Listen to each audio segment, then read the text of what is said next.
সেই নবীকে পেয়ে আমরা খুশি উদযাপন করার দরকার আছে না না?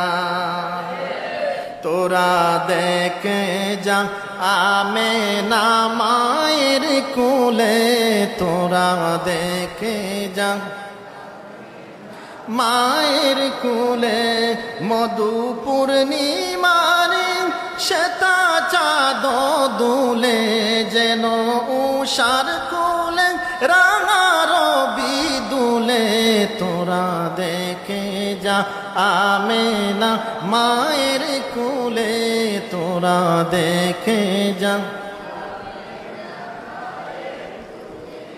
এলেন আল্লাহর হাবিব 12ই রবিউলে, এলেন আল্লাহর হাবিব 12ই রবিউলে।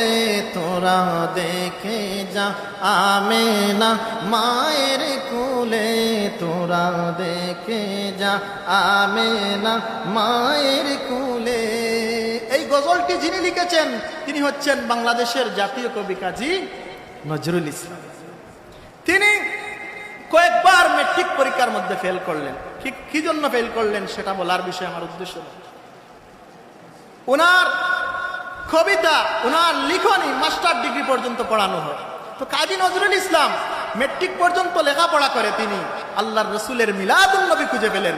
কিন্তু বাংলাদেশে দেখা যায় দাওরায়ে হাদিস পর্যন্ত পড়ে, কামিল পাশ করে, সেই সমস্ত মৌলবীরা তারা নবীর মিলাদুন নবী খুঁজে পায় না। বলি না নাউযুবিল্লাহ।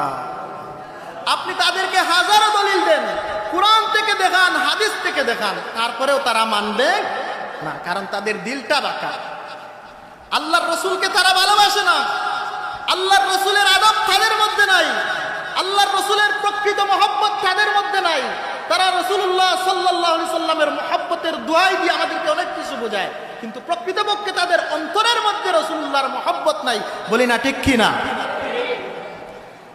আমার ভাইরা, আমার বন্ধুগণ, আমার বাবারা, ও পর্দার আড়ালের মা বোনেরা, দিলের কান লাগাই আমার কথাগুলা শুনুন।